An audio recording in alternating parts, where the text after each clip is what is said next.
Hello mga friendships! Sa aming pong paglilibot around where we are staying, we ended up here at the Queensgate Gardens. So we're about to enter the gardens of Queensgate. So mga friendships, welcome to Queensgate Gardens. These gardens were created in the 1860s when a residential square was built on the site of former market gardens.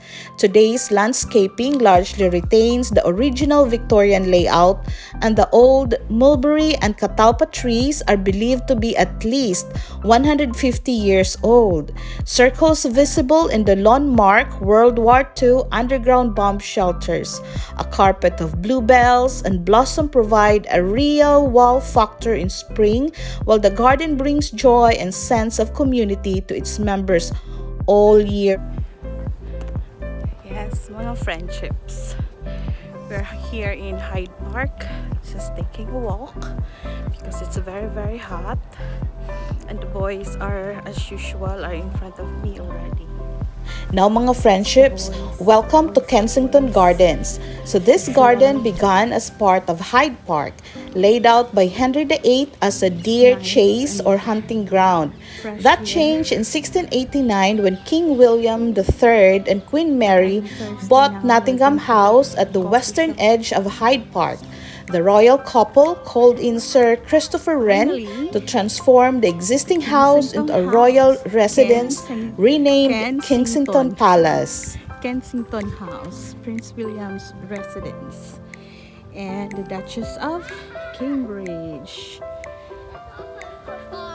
And then this too. Boy, Right in front of me is the Kensington Palace. I'm going to turn around, but the sun is shining against me. So if I turn the camera around, it's very dark. You cannot see it. Let's see if it's going to be clear this time. That's the one. Can you even see that? So mga friendships, from across the pond, you will see a full view of the Kensington Palace. So, and that pond, by the way, is a round pond created by Bridgman. So, this pond is immediately on to the east of the palace, with avenues of trees radiating out from the pond like spokes of a wheel. The avenues led a viewer's eye to focal points like the Queen's Temple, dotted around the landscape. That is the pond, and that is the Kensington Place. Mga friendships, did you know that Kensington Gardens were very much the royal family's private gardens, but they opened the gates each Sunday to respectively dressed visitors. The main feature of the new garden was the broad walk, running past the front facade of the palace, and Broad Walk became the fashionable place in London to see and be seen. However, all that changed in 1837 when Queen Victoria moved her official residence to Buckingham Palace.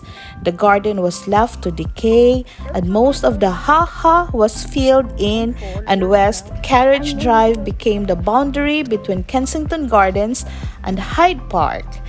And the gardens were open to public in 1841 and became one of London's favorite public parks. And may I just say what's the ha-ha is? The ha-ha, by the way, is like a long water built ditch separating the Kensington Garden from Hyde Park. So this ditch was called as a ha-ha, possibly because it took visitors by surprise. So the ha-ha created the illusion of continuous parkland rather than a separate private park. Want to swim in the pond. there you go. We're going to the Kensington Place.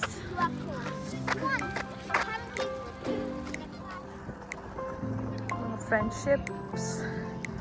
We are now right in front of the Kensington Palace, the home of Prince William and the Duchess of Cambridge.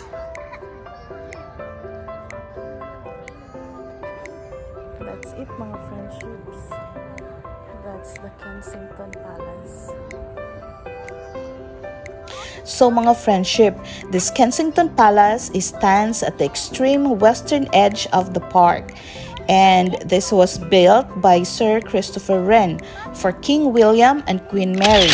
Wren's mandate was to build something quickly and cheaply, so the royal residence was made from red bricks rather than stone, and it was built quickly. It opened in just 6 months, and the royal couple moved in on Christmas Eve of 1689. So Queen Victoria grew up here, and later Diana, Princess of Wales, was later a resident as well.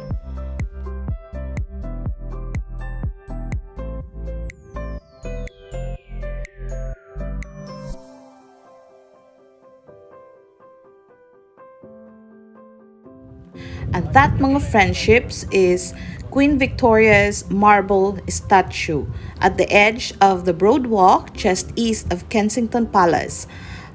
It is the youthful Queen Victoria holding a scepter. The statue was designed in 1893 by Victoria's daughter, Princess Louise, the Duchess of Argyll, and depicts the Queen as she appeared at her coronation in 1837. Queen Victoria spent her childhood at the Kensington Palace and was erected by the Kensington Golden Jubilee Memorial Executive Committee to mark the Queen's Golden Jubilee.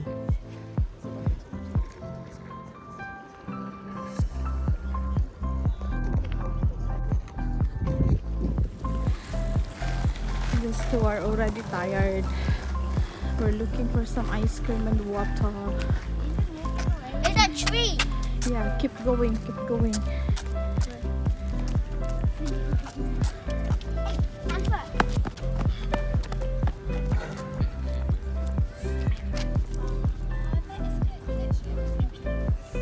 My goodness me, this is very hot. So we are now walking towards Princess Diana's or Princess of Wales Memorial Playground. This children's wonderland opened on the 30th of June 2000 in the memory of course, the late Princess Diana. So this playground is located just next to Kensington Palace, where it used to be her home. And the playground is a fitting tribute for a princess who loved the innocence of children. Who's Princess Diana? Princess Diana. Who's Princess Diana? She is the mommy of Prince William. Mother. Prince Harry. Yeah, mother. What? Mother or mommy? Prince, I don't know who is an adult, so why? But why why does Prince William have a mother if he's an adult? So he should be a dad. Everyone has mommy and daddy, no matter how old they are. Everyone has. Who is a dad? Yeah. Yeah, even an orphan. Everybody has a mommy. Even and an daddy. orphan kind, because they were born by a parent when they probably left them. Or died, but still. But So what is an orphan, Cash? a person who's lost their parents in an accident or just been mother.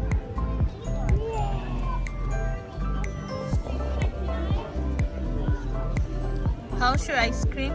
Delicious. Is your nose liking the ice cream too?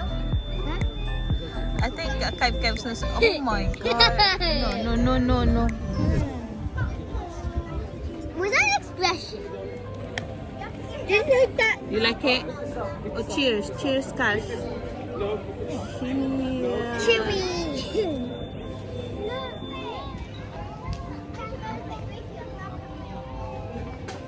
You want this? We have that. O mga friendships, we are still here at the Princess of Wales Memorial Playground. So this memorial playground, over 1,000 visitors enjoy this free playground each year. Kids love to play, explore, dash about, and let their imagination soar in this magical space. There is a sensory trail, teepees, a beach around the pirate ship, and various toys and play sculptures, all set against a lush backdrop of trees and plants. There's also plenty of seating so the grown-ups can also relax too.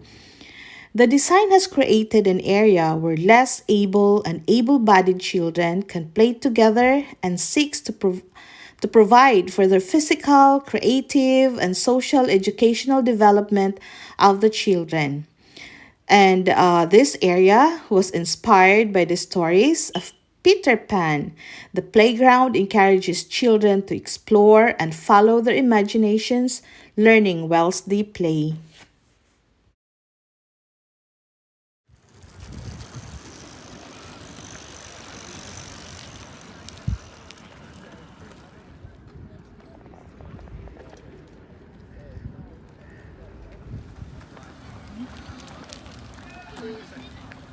Mga friendships, we're back again here at the Kensington Palace, but this time we are at the South Facade. So again, Kensington Palace is a royal residence set in Kensington Gardens. It has been a residence of the British royal family since the 17th century, and it is currently the official London residence of the Duke and Duchess of Cambridge, otherwise known as Prince William and Princess Kate.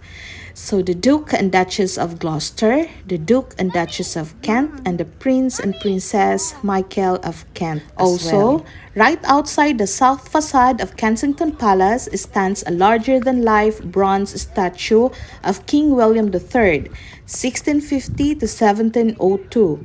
The statue is a reminder that William III made his home at Kensington Palace, hoping that it would help his asthma to be further away from the River Thames. The statue was designed by Henrik Book, while the base was created by Sir Aston Webb, who also designed the gilded statue of Queen Victoria in front of the Buckingham Palace. The statue was given to King Edward VII by his nephew, the German Kaiser William II. The statue's plinth is inscribed with these words: William III of Orange, King of Great Britain and Ireland, presented by William II, German Emperor and King of Prussia to King Edward VII for the British nation, 1907. So that is the inscription at the bottom of the statue of